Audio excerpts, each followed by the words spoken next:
હા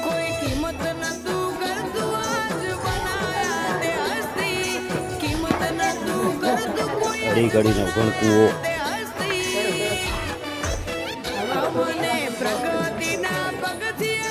તમને ઉતરે શું એક સાઈડ તો